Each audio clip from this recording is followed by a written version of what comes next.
অনেক মানুষ আপনার সঙ্গে কথা বলছিলেন, কি কথা বলছেন তাদের সঙ্গে?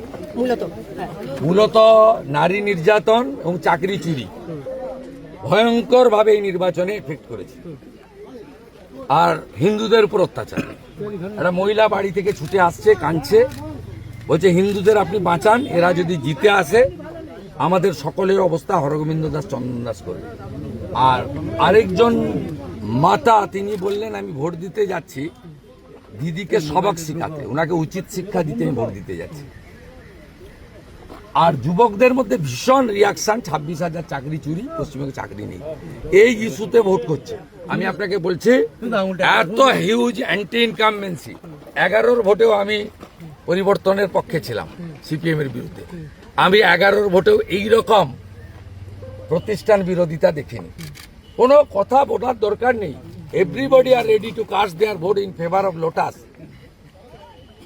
100% people are want change, including educated Muslim youngs also. আমি আপনাকে বলছি আমি 21-এ 400 ভোট পেয়েছিলাম মুসলিম ভোট, এবারে আমি 4,000-এর বেশি মুসলিম ভোট এখান থেকে পাবো।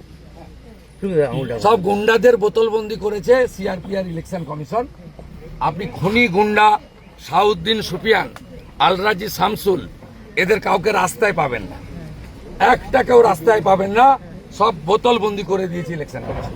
Hats off two election commission. মহিলা বেরিয়ে এসে আপনাকে বললেন আমাদের বাঁচান, মানে তিনি মোবাইলটা আপনাকে ধরে এবং আরে অভয়া আর কি করে রিয়াকশন, নারী নির্যাতন যা হয়েছে এবং মুখ্যমন্ত্রী যেভাবে ধর্ষকদেরকে আড়াল করেছেন, এই জন্য সমস্ত মহিলারা পশ্চিমবঙ্গে সুরক্ষা চায়। আর বেকার ভাইরা বোনেরা কর্মসংস্থান চায়। চাকরি নামক শব্দটা তুলে দিয়েছে বাংলা থেকে। হতে পারে সরকারের সীমাবদ্ধতা থাকে, সরকারি চাকরি হয়, শিল্পের মাধ্যমে চাকরি হয়, বেসরকারি চাকরি হয়।